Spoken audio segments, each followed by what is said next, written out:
नाजरीन आदाब, आप देख रहे हैं जी मीडिया। मोटरसाइकिल को एनईकेआरटीसी बस की टक्कर के सबब नौजवान लड़की मौके पर ही हलाक होने का दिलखराश वाक़या ज़िला गुलबर्गा के यड्रामी तालुक़े के रासन की क्रॉस के करीब पेश आया है।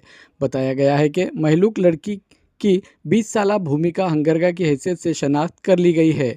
अमोघ सिद्ध नामी मोटरसाइकिल चलाने वाले को मामूली चोटें आई हैं। जेवर्गी टाउन से अपने गांव को जाने के दौरान पीछे से बस की टक्कर के सबब ये खौफनाक हादसा पेश आया, जिसके सबब भूमिका मौके पर ही हलाक हुई है।